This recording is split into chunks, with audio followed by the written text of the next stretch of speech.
Book 3, Chapter 6, of Conspiracies. It were an omission not to say something on the subject of conspiracies, these being a source of much danger, both to princes and to private men. For we see that many more princes have lost their lives and states through these than in open warfare, power to wage open war upon a prince being conceded to few, whereas power to conspire against him is denied to none. On the other hand, since conspiracies are attended at every stage by difficulties and dangers, no more hazardous or desperate undertakings can be engaged in by any private citizen. Whence it comes that while many conspiracies are planned, few effect their object. Wherefore, to put princes on their guard against these dangers, and to make subjects more cautious how they take part in them, and rather learn to live content under whatever government fortune has assigned them, I shall treat of them at length, without omitting any noteworthy circumstance which may serve for the instruction of either. Though, indeed, this is a golden sentence of Cornelius Tacitus, wherein he says that the past should have our reverence, the present our obedience, and that we should wish for good princes, but put up with any. For assuredly, whosoever does otherwise is likely to bring ruin both on himself and on his country. But, to go deeper into the matter, we have first of all to examine against whom conspiracies are directed, and we shall find that men conspire either against their country or their prince. And it is of these two kinds of conspiracy that at present I desire to speak. For of conspiracies which have for their object the surrender of cities to enemies who are besieging them, and of all others contrived for like ends, I have already said enough. First, then, I shall treat of those conspiracies which are directed against a prince, and begin by inquiring into their causes, which are manifold, but of which one is more momentous than all the rest, I mean, the being hated by the whole community. For it may reasonably be assumed that when a prince has drawn upon himself this universal hatred, he must also have given special offense to particular men, which they will be eager to avenge. And this eagerness will be augmented by the feeling of general ill will which the prince is seen to have incurred. A prince ought, therefore, to avoid this load of public hatred. How he is to do so, I need not stop here to explain, having discussed the matter already in another place. But if he can guard against this, offense given to particular men will expose him to but few attacks. One reason being, that there are few men who think so much of an injury done them as to run great risks to revenge it. Another, that assuming them to have both the disposition and the courage to avenge themselves, they are restrained by the universal favor which they see entertained towards the prince. Injuries are either to a man's life, to his property, or to his honor. As regards the first, they who threaten injuries to life incur more danger than they who actually inflict them. Or, rather, while great danger is incurred in threatening, none at all is incurred from inflicting such injuries. For the dead are past thinking of revenge, and those who survive, for the most part, leave such thoughts to the dead. But he whose life is threatened, finding himself forced by necessity either to do or suffer, becomes a man most dangerous to the prince, as shall be fully explained hereafter. After menaces to life, injuries to property and honor stir men more than any others, and of these a prince has most to beware. For he can never strip a man so bare of his possessions as not to leave him some weapon wherewith to redress his wrongs, nor ever so far dishonor him as to quell the stubborn spirit which prompts revenge. Of all dishonors, those done to the women of a household are the worst, after which come such personal indignities as nerved the arm of Pausanias against Philip of Macedon, and of many another against other princes. And, in our own days, it was no other reason that moved Giulio Belanti to conspire against Pandolfo, lord of Siena, than that Pandolfo, who had given him his daughter to wife, afterwards took her from him, as presently shall be told. Chief among the causes which led the Pazzi to conspire against the Medici was the law passed by the latter depriving them of the inheritance of Giovanni Buonarroti. Another most powerful motive to conspire against a prince is the desire men feel to free their country from a usurper. This it was which impelled Brutus and Cassius to conspire against Caesar, and countless others against such tyrants as Phalaris, Dionysius, and the like. Against this humor no tyrant can guard, except by laying down his tyranny, which, as none will do, few escape an unhappy end. Whence the verses of Juvenal. Few tyrants die a peaceful death, and few the kings who visit Proserpine's dread lord, unscathed by wounds and blood. Great, as I have said already, are the dangers which men run in conspiring, for at all times they are in peril, whether in contriving, in executing, or after execution. And since in conspiracies either many are engaged, or one only, for although it cannot properly be said of one man that he conspires, there may exist in him the fixed resolve to put the prince to death. It is only the solitary plotter who escapes the first of these three stages of danger, for he runs no risk before executing his design, since, as he imparts it to none, there is none to bring it to the ear of the prince. A deliberate resolve like this may be conceived by a person in any rank of life, high or low, base or noble, and whether or no he be the familiar of his prince. For everyone must, at some time or other, have leave to speak to the prince, and whoever has this leave has opportunity to accomplish his design. Pausanias, of whom we have made mention so often, slew Philip of Macedon as he walked between his son and his son-in-law to the temple, surrounded by 1,000 armed guards. Pausanias indeed was noble, and known to the prince, but Ferdinand of Spain was stabbed in the neck by a poor and miserable Spaniard, and though the wound was not mortal, it sufficed to show that neither courage nor opportunity were wanting to the would-be assassin. A dervish or Turkish priest drew his scimitar on Bajazet, father of the sultan now reigning, and if he did not wound him, it was from no lack either of daring or of opportunity. And I believe that there are many who in their minds desire the deed, no punishment or danger attending the mere wish, though there be but few who dare do it. For since few or none who venture escape death, few are willing to go forward to certain destruction. But to pass from these solitary attempts to those in which several are engaged, I affirm it to be shown by history that all such plots have been contrived by men of great station, or by those who have been on terms of close intimacy with the prince, since no others, not being downright madmen, would ever think of conspiring. For men of humble rank, and such as are not the intimates of their prince, are neither fed by the hopes nor possessed of the opportunities essential for such attempts, because, in the first place, men of low degree will never find any to keep faith with them, none being moved to join in their schemes by those expectations which encourage men to run great risks. Wherefore, so soon as their design has been imparted to 2 or 3, they are betrayed and ruined. Or, assuming them fortunate enough to have no traitor of their number, they will be so hampered in the execution of their plot by the want of easy access to the prince, that they are sure to perish in the mere attempt.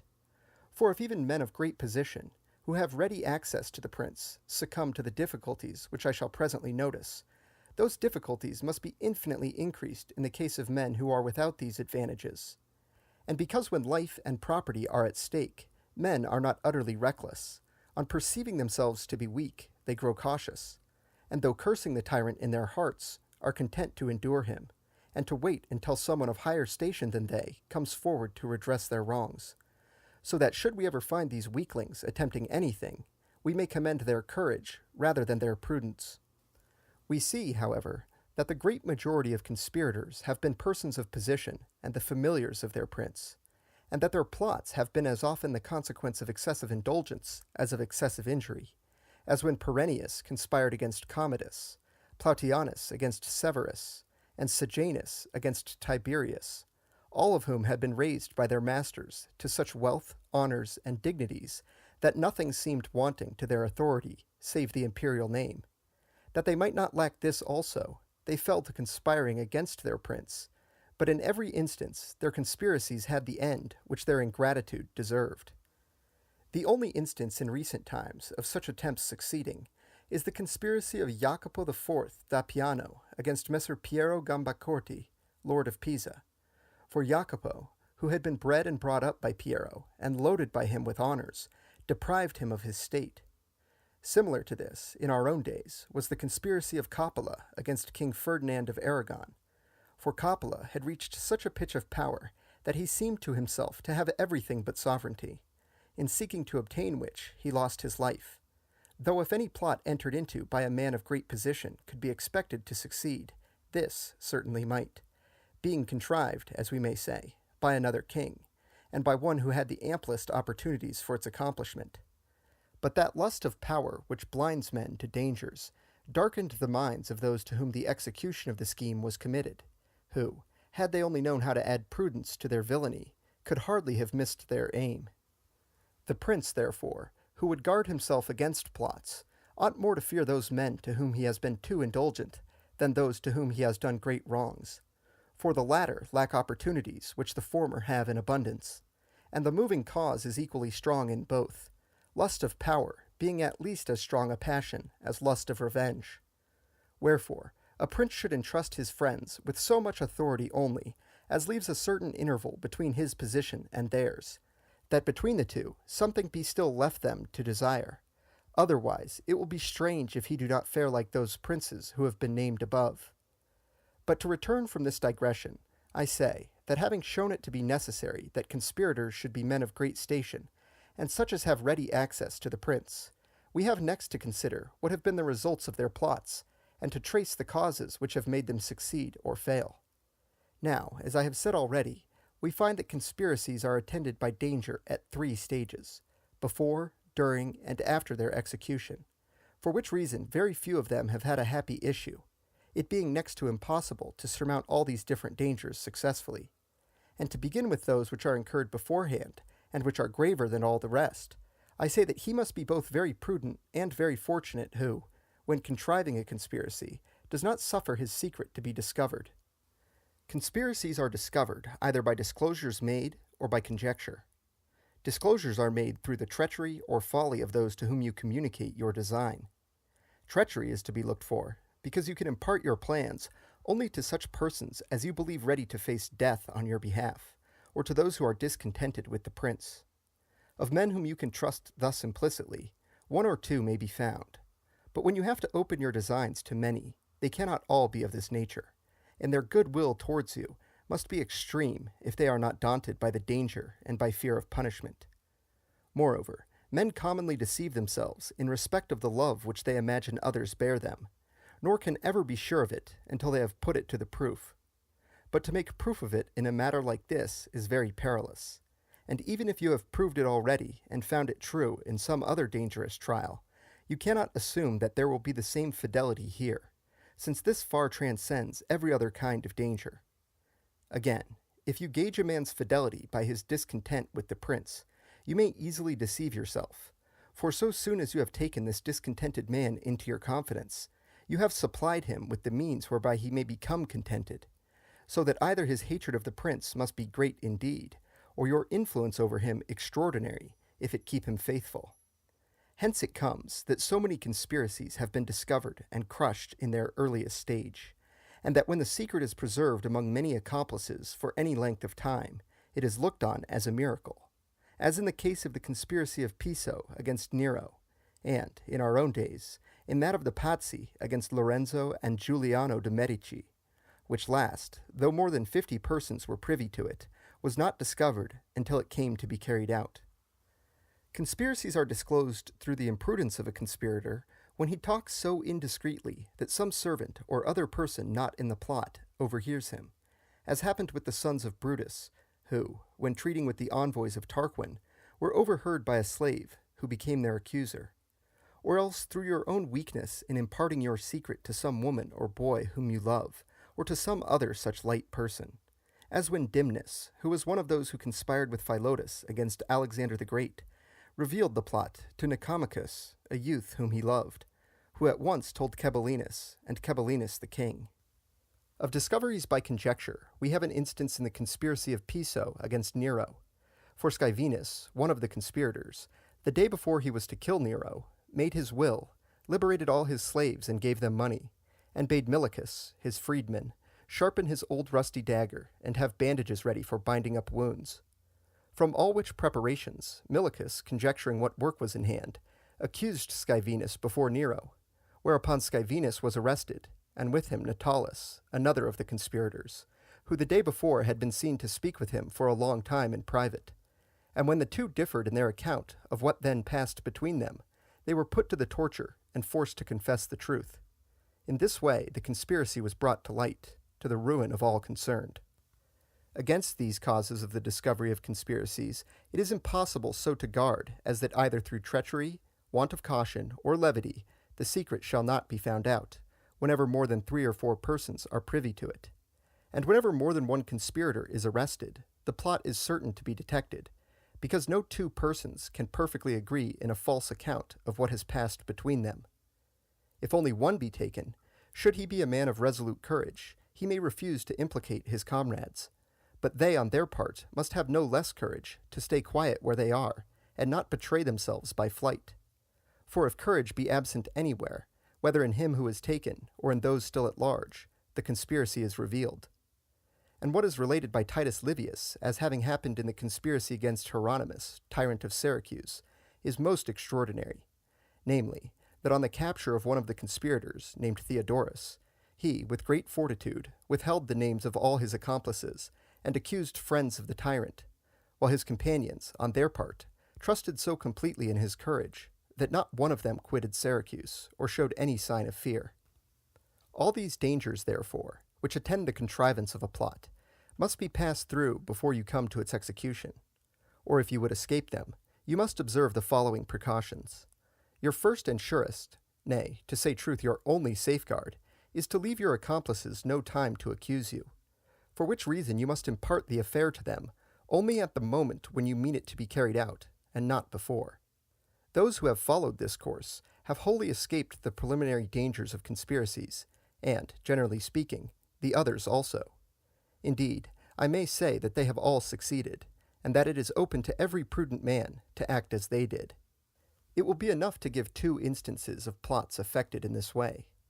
Nelematus, unable to endure the tyranny of Aristotemus, despot of Epirus, assembling many of his friends and kinsmen in his house, exhorted them to free their country. And when some of them asked for time to consider and mature their plans, he bade his slaves close the doors, and told those assembled that unless they swore to go at once and do as he directed, he would make them over to Aristotemus as prisoners. Alarmed by his threats, they bound themselves by a solemn oath, and going forth at once and without delay, successfully carried out his bidding. A certain Magus, having fraudulently usurped the throne of Persia, Ortanes, a grandee of that realm, discovering the fraud, disclosed it to 6 others of the chief nobility, telling them that it behooved them to free the kingdom from the tyranny of this impostor. And when some among them asked for time, Darius, who was one of the 6 summoned by Ortanes, stood up and said, "Either we go at once to do this deed, or I go to the Magus to accuse you all." Whereupon, all rising together, without time given to any to change his mind, they went forth and succeeded in effecting their end. Not unlike these instances was the plan taken by the Aetolians to rid themselves of Nabi, the Spartan tyrant, to whom, under pretense of succoring him, they sent Elasomenes, their fellow citizen, with 200 foot soldiers and 30 horsemen. For they imparted their real design to Elasomenes only, charging the rest, under pain of exile, to obey him in whatever he commanded. Elasomenes repaired to Sparta, and never divulged his commission till the time came for executing it, and so succeeded in putting Nabi to death. It was, therefore, by the precautions they observed, that the persons of whom I have just now spoken escaped all those perils that attend the contrivance of conspiracies, and any following their example may expect the like good fortune. And that all may learn to do as they did, I shall notice the case of Piso, of which mention has before been made. By reason of his rank, his reputation, and the intimate terms on which he lived with Nero, who trusted him without reserve, and would often come to his garden to sup with him, Piso was able to gain the friendship of many persons of spirit and courage, and well fitted in every way to take part in his plot against the emperor, which, under these circumstances, might easily have been carried out. For when Nero came to his garden, Piso could readily have communicated his design to those friends of his, and with suitable words have encouraged them to do what, in fact, they would not have had time to withdraw from, and was certain to succeed. And were we to examine all similar attempts, it would be seen that there are few which might not have been effected in the manner shown. But since most men are very ignorant of practical affairs, they commit the gravest blunders, especially in matters which lie, as this does, a little way out of the beaten track. Wherefore, the contriver of a plot ought never, if he can help it, to communicate his design until the moment when it is to be executed, or if he must communicate it, then to some one man only, with whom he has long been intimate, and whom he knows to be moved by the same feelings as himself. To find one such person is far easier than to find several, and, at the same time, involves less risk.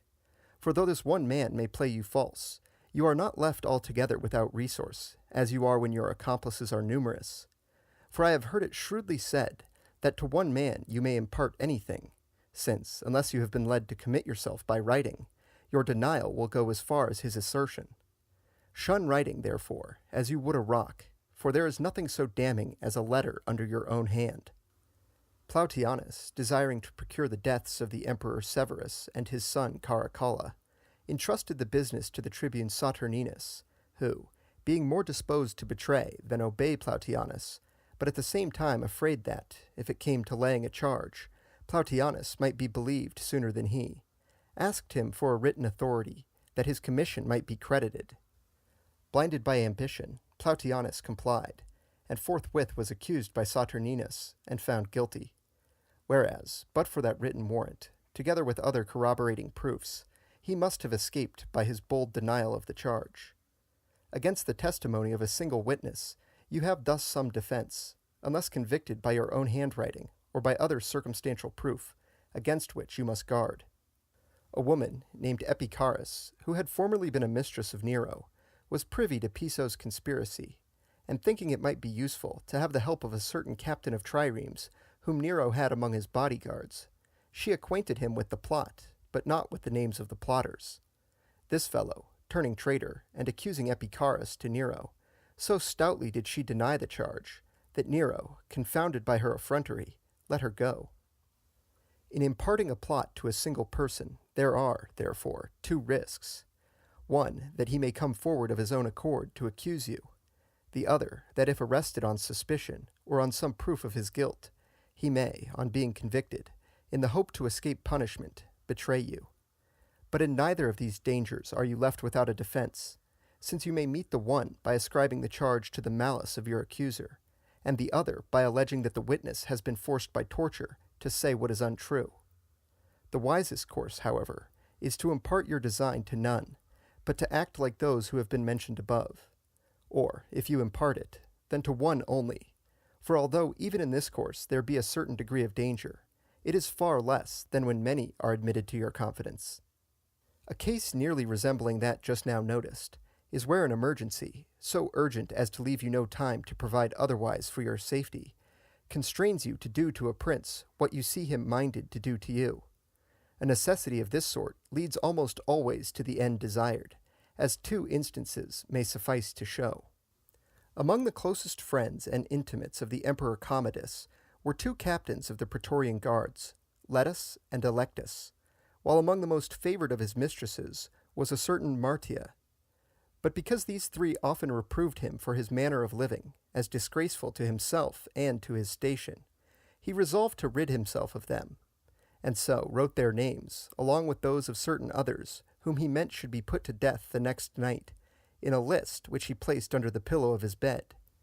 But on his going to bathe, a boy who was a favorite of his, while playing about his room and on his bed, found the list, and coming out of the chamber with it in his hand, was met by Martia, who took it from him, and, on reading it and finding what it contained, sent for Letus and Electus. And all three, recognizing the danger in which they stood, resolved to be beforehand with the tyrant, and losing no time, murdered him that very night. The Emperor Caracalla, being with his armies in Mesopotamia, had with him Macrinus, who was more of a statesman than a soldier, as his prefect.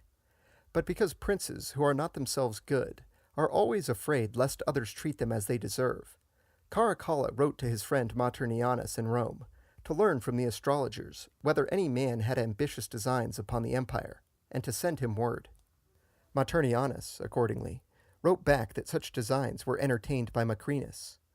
But this letter, ere it reached the emperor, fell into the hands of Macrinus, who, seeing, when he read it, that he must either put Caracalla to death before further letters arrived from Rome, or else die himself, committed the business to a centurion named Martialis, whom he trusted, and whose brother had been slain by Caracalla a few days before, who succeeded in killing the emperor. We see, therefore, that an urgency which leaves no room for delay has almost the same results as the method already noticed as followed by Nelematus of Epirus. We see, too, what I remarked almost at the outset of this discourse, that the threats of princes expose them to greater danger than the wrongs they actually inflict, and lead to more active conspiracies, and, therefore, that a prince should be careful not to threaten, since men are either to be treated kindly or else got rid of, but never brought to such a pass that they have to choose between slaying and being slain. As to the dangers attending the execution of plots, these result either from some change made in the plan, or from a failure in courage on the part of him who is to carry it out, or else from some mistake he falls into through want of foresight, or from his not giving the affair its finishing stroke, as when some are left alive whom it was meant to put to death. Now, nothing causes so much disturbance and hindrance in human affairs as to be forced, at a moment's notice and without time allowed for reflection, to vary your plan of action and adopt a different one from that fixed on at the first. And if such changes cause confusion anywhere, it is in matters appertaining to war, and in enterprises of the kind we are now speaking of. For in such affairs as these, there is nothing so essential as that men be prepared to do the exact thing entrusted to them. But when men have for many days together turned their whole thoughts to doing a thing in a certain way and in a certain order, and the way and order are suddenly altered, it is impossible but that they should be disconcerted and the whole scheme ruined. For which reason it is far better to do everything in accordance with the preconcerted plan, though it be seen to be attended with some disadvantages, than, in order to escape these, to involve yourself in an infinity of dangers. And this will happen when you depart from your original design without time given to form a new one. For when time is given, you may manage as you please. The conspiracy of the Pazzi against Lorenzo and Giuliano de' Medici is well known. The scheme agreed on was to give a banquet to the Cardinal San Giorgio, at which the brothers should be put to death. To each of the conspirators a part was assigned. To one the murder, to another the seizure of the palace, while a third was to ride through the streets and call on the people to free themselves. But it so chanced that at a time when the Pazzi, the Medici, and the Cardinal were all assembled in the Cathedral Church of Florence to hear High Mass, it became known that Giuliano would not be present at the banquet, whereupon the conspirators, laying their heads together, resolved to do in church what they were to have done elsewhere. This, however, deranged the whole scheme, for Giovan Battista of Montesecco would have no hand in the murder if it was to be done in a church, and the whole distribution of parts had, in consequence, to be changed, when, as those to whom the new parts were assigned had no time allowed them to nerve their minds to their new tasks, they managed matters so badly that they were overpowered in their attempt. Courage fails a conspirator either from his own poorness of spirit or from his being overcome by some feeling of reverence. For such majesty and awe attend to the person of a prince, that it may well happen that he softens or dismays his executioners. When Gaius Marius was taken by the people of Minturnum, the slaves sent in to slay him, overawed by the bearing of the man, and by the memories which his name called up, became unnerved and powerless to perform his office. And if this influence was exercised by one who was a prisoner and in chains, and overwhelmed by adverse fortune, how much more must reverence be inspired by a prince who is free and uncontrolled, surrounded by his retinue, and by all the pomp and splendor of his station, whose dignity confounds, and whose graciousness conciliates. Certain persons conspiring against Sitalces, king of Thrace, fixed a day for his murder, and assembled at the place appointed, whither the king had already come. Yet none of them raised a hand to harm him, and all departed without attempting anything against him, or knowing why they refrained, each blaming the others. And more than once the same folly was repeated, until the plot getting wind, they were taken and punished for what they might have done, yet durst not do. 2 brothers of Alfonso, Duke of Ferrara, conspired against him, employing as their tool a certain priest named Guillenes, a singing man in the service of the Duke. He, at their request, repeatedly brought the Duke into their company, so that they had full opportunity to make away with him. Yet neither of them ever ventured to strike the blow, till at last, their scheme being discovered, they paid the penalty of their combined cowardice and temerity. Such irresolution can only have arisen from their being overawed by the majesty of the prince, or touched by his graciousness. In the execution of conspiracies, therefore, Errors and mishaps arise from a failure of prudence or courage, to which all are subject, when, losing self-control, they are led in their bewilderment to do and say what they ought not.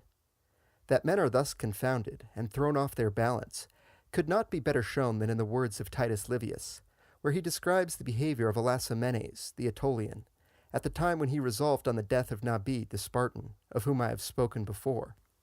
For when the time to act came, and he had disclosed to his followers what they had to do, Livius represents him as collecting his thoughts, which had grown confused by dwelling on so desperate an enterprise. For it is impossible for anyone, though of the most steadfast temper, and used to the sight of death, and to handle deadly weapons, not to be perturbed at such a moment. For which reason we should, on such occasions, choose for our tools those who have had experience in similar affairs, and trust no others, though reputed of the truest courage.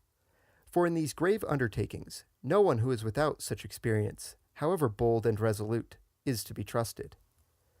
The confusion of which I speak may either cause you to drop your weapon from your hand, or to use words which will have the same results.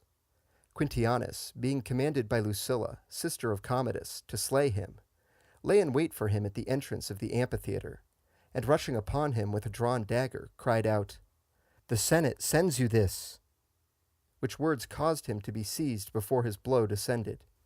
In like manner, Messer Antonio of Volterra, who, as we have elsewhere seen, was told off to kill Lorenzo de' Medici, exclaimed as he approached him, "Ah, traitor!" And this exclamation proved the salvation of Lorenzo and the ruin of that conspiracy. For the reasons now given, a conspiracy against a single ruler may readily break down in its execution, but a conspiracy against two rulers is not only difficult, but so hazardous that its success is almost hopeless. For to effect like actions at the same time in different places is well nigh impossible, nor can they be effected at different times if you would not have one counteract another. So that if conspiracy against a single ruler be imprudent and dangerous, to conspire against two is in the last degree foolhardy and desperate. And were it not for the respect in which I hold the historian, I could not credit as possible what Herodian relates of Plautianus, namely, that he committed to the centurion Saturninus the task of slaying single-handed both Severus and Caracalla, they dwelling in different places. For the thing is so opposed to reason, that on no other authority could I be induced to accept it as true. Certain young Athenians conspired against Diocles and Hippias, tyrants of Athens. Diocles they slew, but Hippias, making his escape, avenged him.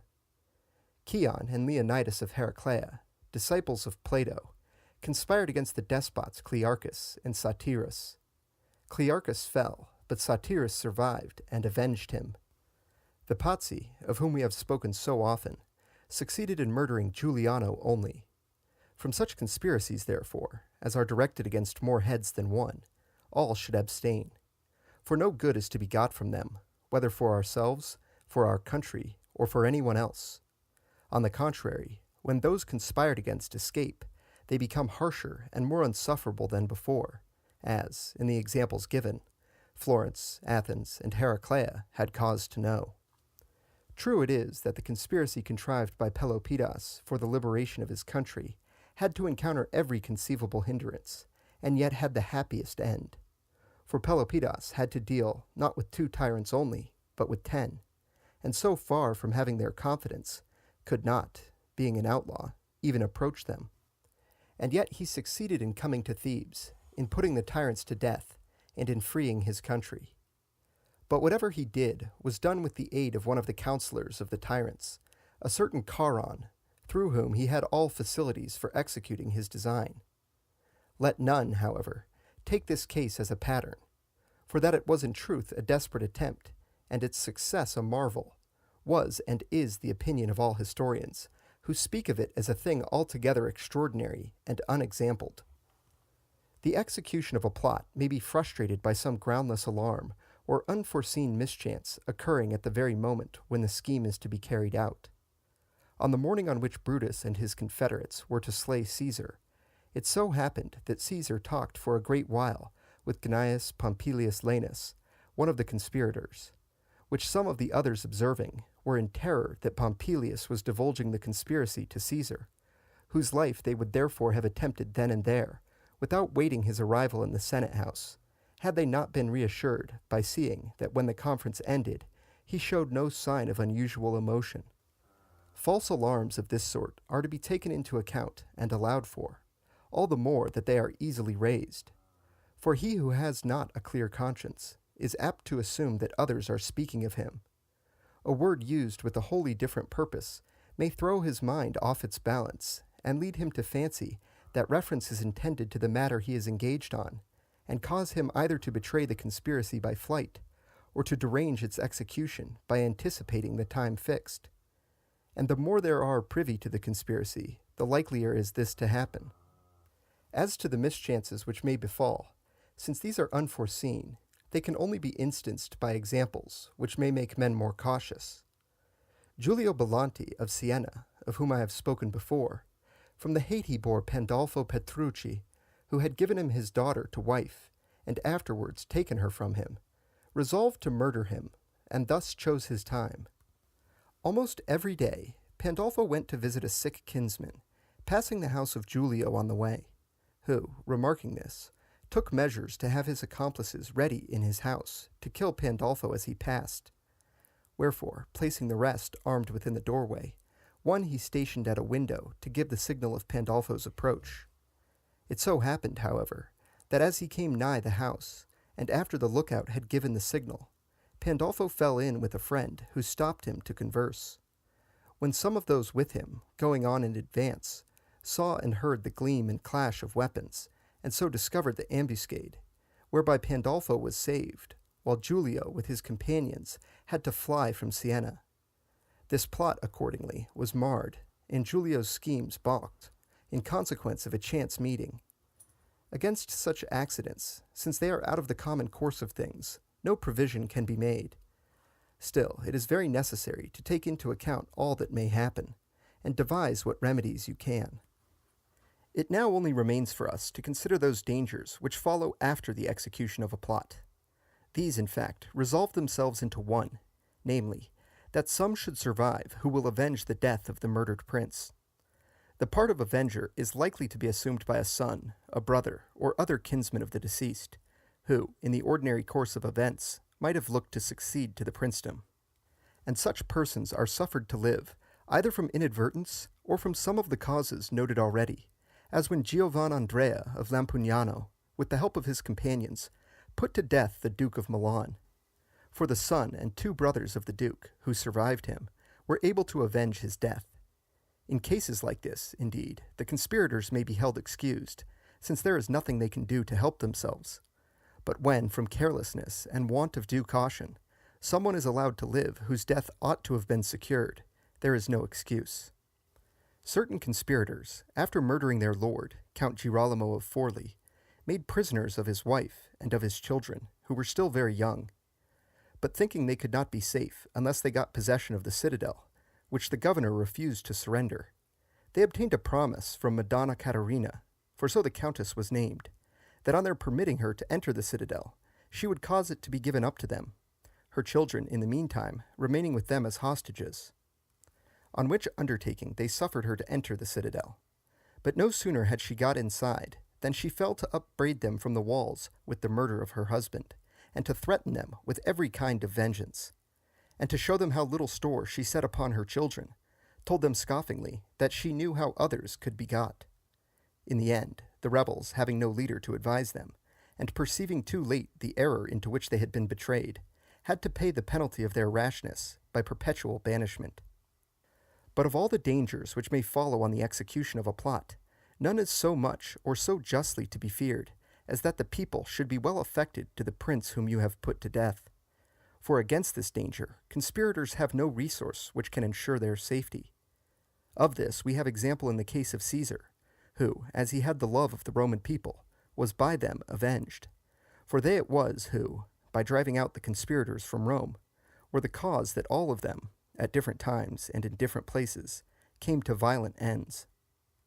Conspiracies against their country are less dangerous for those who take part in them than conspiracies against princes, since there is less risk beforehand, and though there be the same danger in their execution, there is none afterwards. Beforehand, the risks are few, because a citizen may use means for obtaining power without betraying his wishes or designs to any, and, unless his course be arrested, his designs are likely enough to succeed. Nay, though laws be passed to restrain him, he may strike out a new path. This is to be understood of a commonwealth which has to some degree become corrupted, for in one wherein there is no taint of corruption, there being no soil in which evil seed can grow, such designs will never suggest themselves to any citizen. In a commonwealth, therefore, a citizen may, by many means and in many ways, aspire to the princedom without risking destruction, both because republics are slower than princes are to take alarm, are less suspicious and consequently less cautious, and because they look with greater reverence upon their great citizens, who are, in this way, rendered bolder and more reckless in attacking them. Anyone who has read Sallust's account of the conspiracy of Catiline must remember how, when that conspiracy was discovered, Catiline not only remained in Rome, but even made his appearance in the Senate House, where he was suffered to address the Senate in the most insulting terms. So scrupulous was that city in protecting the liberty of all its citizens. Nay, even after he had left Rome and placed himself at the head of his army, Lentulus and his other accomplices would not have been imprisoned had not letters been found upon them clearly establishing their guilt. Hanno, the foremost citizen of Carthage, aspiring to absolute power, on the occasion of the marriage of a daughter, contrived a plot for administering poison to the whole Senate, and so making himself prince. The scheme being discovered, the Senate took no steps against him, beyond passing a law to limit the expense of banquets and marriage ceremonies. So great was the respect they paid to his quality. True, the execution of a plot against your country is attended with greater difficulty and danger, since it seldom happens that, in conspiring against so many, your own resources are sufficient by themselves. For it is not everyone who, like Caesar, Agathocles, or Cleomenes, is at the head of an army, so as to be able, at a stroke, and by open force, to make himself master of his country. To such as these, doubtless the path is safe and easy enough, but others who have not such an assembled force ready at their command must effect their ends either by stratagem and fraud, or with the help of foreign troops. Of such stratagems and frauds, we have an instance in the case of Pisistratus the Athenian, who, after defeating the Megarians, and thereby gaining the favor of his fellow citizens, showed himself to them one morning, covered with wounds and blood, declaring that he had been thus outraged through the jealousy of the nobles, and asking that he might have an armed guard assigned for his protection. With the authority which this lent him, he easily rose to such a pitch of power as to become tyrant of Athens. In like manner, Pandolfo Petrucci, on his return with the other exiles to Siena, was appointed to the command of the public guard, as a mere office of routine which others had declined. Very soon, however, this armed force gave him so much importance that he became the supreme ruler of the state. And many others have followed other plans and methods, and, in the course of time, and without incurring danger, have achieved their aim. Conspirators against their country, whether trusting to their own forces or to foreign aid, have had more or less success in proportion as they have been favored by fortune. Catiline, of whom we spoke just now, was overthrown. Hanno, who has also been mentioned, failing to accomplish his object by poison, armed his partisans to the number of many thousands, but both he and they came to an ill end. On the other hand, certain citizens of Thebes, conspiring to become its tyrants, summoned a Spartan army to their assistance, and usurped the absolute control of the city. In short, if we examine all the conspiracies which men have engaged in against their country, we shall find that few or none have been quelled in their inception, but that all have either succeeded or have broken down in their execution. Once executed, they entail no further risks beyond those implied in the nature of a princedom, for the man who becomes a tyrant incurs all the natural and ordinary dangers in which a tyranny involves him, and has no remedies against them, save those of which I have already spoken. This is all that occurs to me to say on the subject of conspiracies. If I have noticed those which have been carried out with the sword, rather than those wherein poison has been the instrument, it is because, generally speaking, the method of proceeding is the same in both. It is true, nevertheless, that conspiracies which are to be carried out by poison are, by reason of their uncertainty, attended by greater danger. For since fewer opportunities offer for their execution, You must have an understanding with persons who can command opportunities, but it is dangerous to have to depend on others. Again, many causes may hinder a poisoned draught from proving mortal, as when the murderers of Commodus, on his vomiting the poison given him, had to strangle him. Princes, then, have no worse enemy than conspiracy, for when a conspiracy is formed against them, it either carries them off or discredits them, since, if it succeeds, they die, while, if it be discovered, and the conspirators be put to death themselves, it will always be believed that the whole affair has been trumped up by the prince, that he might glut his greed and cruelty with the goods and blood of those whom he has made away with. Let me not, however, forget to warn the prince or commonwealth against whom a conspiracy is directed, that on getting word of it, and before taking any steps to punish it, they endeavor, as far as they can, to ascertain its character, and, after carefully weighing the strength of the conspirators with their own, on finding it preponderate, never suffer their knowledge of the plot to appear until they are ready with a force sufficient to crush it. For otherwise, to disclose their knowledge will only give the signal for their destruction. They must strive, therefore, to seem unconscious of what is going on, for conspirators who see themselves detected are driven forward by necessity and will stick at nothing. Of this precaution we have an example in Roman history, when the officers of the 2 legions, who, as has already been mentioned, were left behind to defend the Capuans from the Samnites, conspired together against the Capuans. For on rumors of this conspiracy reaching Rome, Rutilius, the new consul, was charged to see to it, who, not to excite the suspicions of the conspirators, publicly gave out that by order of the Senate, the Capuan legions were continued in their station.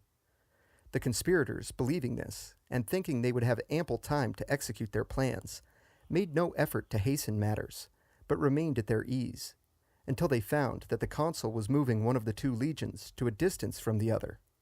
This, arousing their suspicion, led them to disclose their designs and endeavor to carry them out. Now, we could have no more instructive example than this in whatever way we look at it, for it shows how slow men are to move in those matters wherein time seems of little importance, and how active they become when necessity urges them.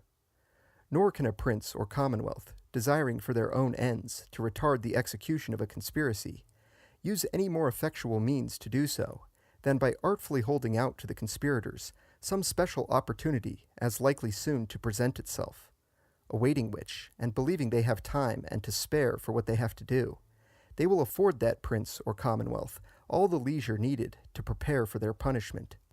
Whosoever neglects these precautions hastens his own destruction, as happened with the Duke of Athens and with Guglielmo de' Pazzi.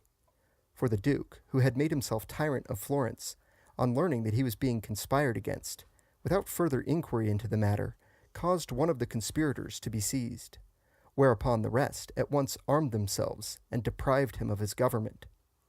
Guglielmo, again, being commissary in the Val di Chiana in the year 1501, and learning that a conspiracy was being hatched in Arezzo to take the town from the Florentines and give it over to the Vitelli, repaired thither with all haste, and without providing himself with the necessary forces or giving a thought to the strength of the conspirators, on the advice of the bishop, his son, had one of them arrested, which, becoming known to the others, they forthwith rushed to arms, and taking the town from the Florentines, made Guglielmo their prisoner. Where, however, conspiracies are weak, they may and should be put down without scruple or hesitation. 2 methods, somewhat opposed to one another, which have occasionally been followed in dealing with conspiracies, are in no way to be commended. One of these was that adopted by the Duke of Athens, of whom I have just now spoken, who, to have it thought that he confided in the good will of the Florentines, caused a certain man, who gave information of a plot against him, to be put to death. The other was that followed by Dion the Syracusan, who, to sound the intentions of one whom he suspected, arranged with Callippus, whom he trusted, to pretend to get up a conspiracy against him. Neither of these tyrants reaped any advantage from the course he followed, for the one discouraged informers and gave heart to those who were disposed to conspire. The other prepared an easy road to his own death, or rather, was prime mover in a conspiracy against himself, as the event showed, for Callippus, having free leave to plot against Dion, plotted to such effect that he deprived him at once of his state and life.